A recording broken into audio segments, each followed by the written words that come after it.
गुजरात में 22 साल के राज के बाद एक बार फिर बीजेपी सत्ता में लौट रही है। रुझानों और नतीजों को मिला दे तो बीजेपी बहुमत के आंकड़े को पार कर चुकी है। लेकिन सच ये भी है कि 2012 में बीजेपी ने जो 115 सीटें जीती थी उससे वो पिछड़ती हुई दिख रही है। उधर नए नवेले कांग्रेस अध्यक्ष राहुल गांधी को गुजरात में मनमाफिक रिजल्ट नहीं मिले हैं, लेकिन उनकी पार्टी ने एक जोरदार उपस्थिति अपनी जरूर दर्ज कराई है। बीजेपी भले ही बहुत बड़े अंतर से जीत ना पाई हो और कांग्रेस भले ही कम अंतर से हारी हो, लेकिन जीत होती है और हार होती है। आज हम आपको बताने जा रहे हैं क्यों जीती बीजेपी, कैसे हारी कांग्रेस, वो कारण जिसकी वजह से बीजेपी जीती और वो फैक्टर्स जिसके चलते कांग्रेस हारी। ये प्रधानमंत्री का ट्वीट हम आपको दिखा रहे हैं। प्रधानमंत्री ने कहा, जीता विकास, जीता गुजरात और हिमाचल में खिला कमल। ये प्रधानमंत्री नरेंद्र मोदी का ट्वीट आप देख सकते हैं अपनी टीवी स्क्रीन पर।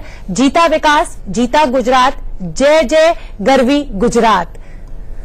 प्रधानमंत्री नरेंद्र मोदी एक तरह से अपने कार्यकर्ताओं का उत्साह बढ़ाते हुए, एक तरह से उनको बधाई देते हुए, उन्होंने जो कड़ी मेहनत करी और जो रिजल्ट्स उनके सामने आ रहे हैं, एक और स्टेट उन्होंने कांग्रेस से छीन ली है और दोनों ही स्टेट्स में बीजेपी बहुमत की ओर बढ़ती हुई दिखाई दे रही है। जो आंकड़े लेटेस्ट आ रहे हैं उसमें 99 सीटों पर गुजरात में बीजेपी आगे है। और ये ट्वीट प्रधानमंत्री नरेंद्र मोदी का गुजरात और हिमाचल के चुनाव नतीजे गुड गवर्नेंस और विकास की राजनीति को मजबूत समर्थन का संकेत है। मैं इस जीत के लिए सभी को बधाई देता हूं। गुजरात और हिमाचल के लिए उन्होंने गुड गवर्नेंस को बधाई दी है, उसका समर्थन किया है। मैं इस जीत के लिए बीजेपी कार्यकर्ताओं को बधाई देता हूं। और जो दूसरा ट्वीट उन्होंने किया है वो है, बीजेपी के प्रति प्यार और भरोसे के लिए मैं गुजरात और हिमाचल की जनता को झुककर सलाम करता हूं। मैं लोगों को भरोसा दिलाता हूं कि इन दोनों विकास की यात्रा को बढ़ाने में कोई कोर कसर बाकी नहीं रखी जाएगी। प्रधानमंत्री नरेंद्र मोदी का ट्वीट। बीजेपी के प्रति प्यार और भरोसे के लिए गुजरात और हिमाचल की जनता को उन्होंने सलाम किया है। मैं लोगों को भरोसा दिलाता हूं कि इन दोनों राज्यों के विकास की यात्रा को बढ़ाने में कोई कोर कसर नहीं छोड़ी जाएगी। बार बार हम आपको ट्वीट दिखा रहे हैं। बहुत बड़ी जीत है, नाक की लड़ाई थी। इस बार राहुल गांधी ने कड़ी टक्कर दी थी गुजरात में और प्रधानमंत्री नरेंद्र मोदी का मैजिक एक बार फिर चला है। राणा सर, अब हिमाचल प्रदेश की बात कर लेते हैं। हम तब से गुजरात की बात कर रहे हैं। प्रेम कुमार धूमल हारते हुए लग रहे हैं अभी, हालांकि कोई मतलब फाइनल रिजल्ट नहीं आया है, लेकिन 5000 वोट लगभग खबर आ रही है कि वो पीछे चल रहे हैं। एक बड़ा आंकड़ा होता है। अब मुख्यमंत्री कौन, बीजेपी क्या करेगी अब हिमाचल? देखिए, ये बीजेपी का अपना फैसला है, लेकिन प्रेम कुमार धूमल हार जाते हैं तो वह शायद मुख्यमंत्री तो नहीं ही होंगे, यह कहा जा सकता है। और उस सीट पर बहुत देर तक वोटिंग काउंटिंग भी रुकी हुई थी और इसकी वजह थी कि बीजेपी ने बहुत सारा प्रोटेस्ट वहां लॉन्च कराया था। लेकिन प्रेम कुमार धूमल सुजानपुर जाना भी नहीं चाहते थे और चाहते थे कि हमीरपुर में ही रहें, जो उनकी पुरानी सीट है, और इस बार उनको वहां भेजा गया है।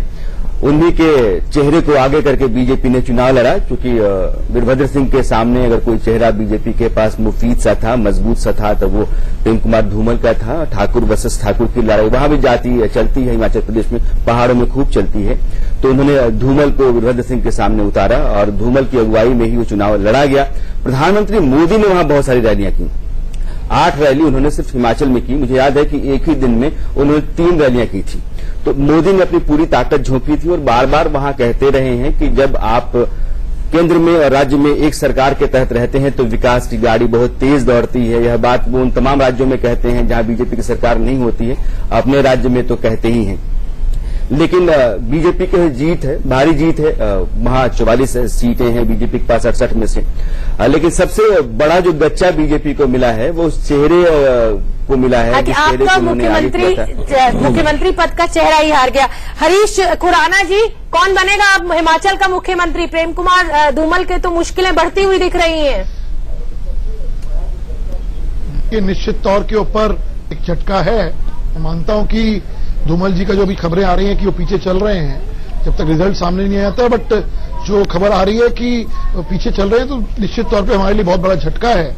और अब मुख्यमंत्री कौन होगा, एक बार बैठेंगे, एक बार चुनाव आ जाए, डिक्लेयर हो जाए, सब कुछ आ जाए, तो उसके बाद बैठ के चर्चा करेंगे और पार्लियामेंट्री बोर्ड और विधायक मिलकर फैसला करेंगे इस बात को लेकर। ठीक है प्रदीप जी, गुजरात पे फिर लौटेंगे। हिमाचल के लिए तो अभी कुछ साफ अपनी रणनीति नहीं बता रहे, साफ कुछ जवाब नहीं दे रहे हैं। गुजरात में आदिवासी वोट की अगर हम बात करें तो इस बार बीजेपी की तरफ सरका है, वो जो कांग्रेस का वोट बैंक होता था, क्या कारण मानते हैं?